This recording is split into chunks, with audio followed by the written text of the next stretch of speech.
Want to use a PGR in your cereals but have no time for a separate pass? Manipulator PGR can be applied as early as one tiller. Just add it to your herbicide to reduce lodging, increase harvest efficiency, and maximize yields. Talk to your retailer for more info and to confirm acceptable tank mixes.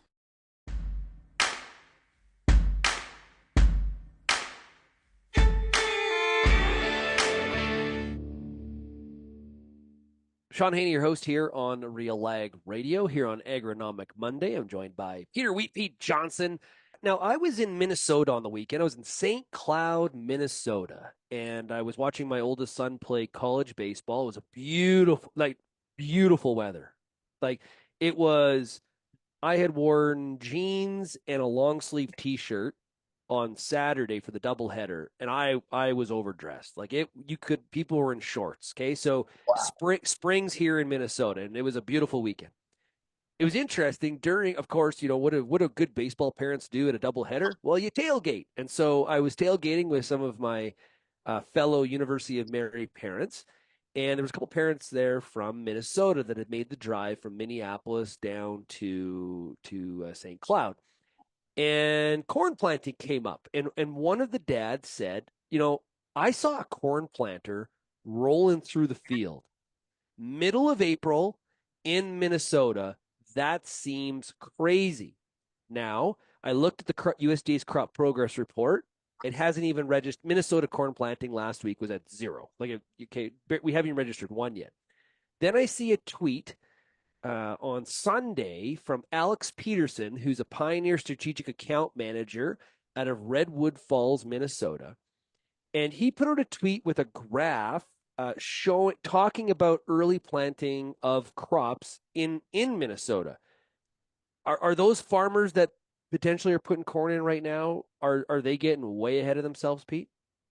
So I think the answer is, Shaun, it depends. And that's an agronomist answer. I know, but it really does. And the graph that Alex tweeted out is phenomenally interesting because it really comes down to the temperature of the water that the seed imbibes. Now, I know that the parent you talked to said they were planting corn. It might have been a corn planter planting wide row soybeans because we do know that soybeans. That's what I No, said. That yeah. that's what I told them. Oh my goodness! Look at Pete. Your training is really working. Well, I wasn't there, so I'm not sure. But we do know that soybeans will tolerate cold temperatures, or they can compensate if they get beat up a bit. But with both corn and soybeans, the rate of imbibition of the water that goes into the seed to start germination is incredibly rapid. And so, for example, with soybeans, about 90% of the water that seed takes up to start germination happens in the first 10 hours. With corn, it's more like about 15 hours, but that's less than a day in both cases. And soybeans, less than half a day. And we know that if the soil, I mean, you said it was beautiful in Minnesota. So if it's beautiful, the sun's shining, it's black soil, it's worked soil, that soil's going to warm up. It may not be super warm at 2 inches deep if he's planting corn. Soybeans, he's probably an inch and a half or an inch and a quarter. So it'd be a little warmer. But what really matters is, when does the cold rain come? Because if we plant that seed into reasonably warm soil, it gets that 10 hours or that 15 hours and it imbibes reasonably warm water, then it can take a lot of cold and it will be fine. If, on the other hand, you get chased out of the field with a 2 degrees Celsius rain, and so now it's super cold water, and that plant sucks up that super cold water, you damage the enzymes in the plant, and we get this cold imbibition injury, and that can have that can be a replant scenario just because of that. So it really matters the first 24 hours. And if you can get past the first 24 hours with good warm soil, then chances are you'll be okay. Can I give you a real world example here? Okay. 100%. Okay, so here's the forecast. And we're talking specifically about Minnesota. This is the same consideration that people across a wide geography are having right now, but we're just using this as the example. Tuesday, so let's pretend you planted corn or soybeans last week. Tuesday, 13 Celsius, which is about 55 Fahrenheit, and 34 mils of rain. Okay, so 34 millimeters in inches, Google says about inch and a third. Yeah, 1.4 inches, give or take. Yep. Yep. So is that regret? So to me, you're sort of on the edge when you're at that 55. So remember that the corn germinates at 50 degrees Fahrenheit or 10 degrees Celsius.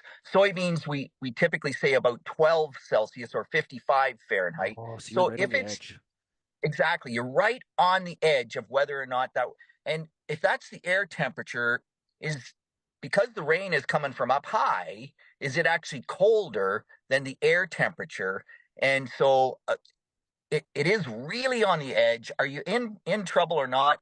Well, you're not in nearly as much trouble as you would be if it was 2 degrees Celsius or 36 degrees Fahrenheit when that rain fell. But remember, if you planted on Saturday, even if you planted on Friday or Saturday, that plant has already fully imbibed all of its water. So now the rainfall that comes, if it's super cold, it really doesn't matter because we're not getting that rapid uptake of cold water that damages the enzymes. The seed is already fully imbibed. And so now all it needs is the water for growth, which is significantly less than the water for imbibition and to start that germination Yeah. process. You can see how traditionally our modus operandi was to wait, right? Because yep, Because one, there's a lot of variables, and there's there's a feeling risk is higher, probably also true. But what we've learned through a lot of research is if you thread the needle, there is benefits of being on the early side. So this is very fascinating to me. This risk reward and how you manage it, and how that obviously what you do today and then the forecast and the result of that. It's a very, very interesting puzzle to me. yeah, absolutely. And if you think about it, corn needs to emerge uniformly, and that's another reason why we tend not to plant early because we get into these microclimates in the field, and so this area is a little bit blacker than 6 inches away, and the corn seeds are 6 inches apart. So plant number one, it can emerge 2 or 3 days before plant number two. That immediately puts plant number two at a disadvantage. And so we tend to delay corn planting now because it's such a princess. It needs to all come up even. Whereas with soybeans, if plant one comes up 2 or 3 days before plant two, it doesn't matter much. They just compensate for each other. And so that's why we often see growers planting soybeans prior to corn. But nonetheless, both of them, if you within that first 24-hour period, you get that super cold rain, it hammers both of them.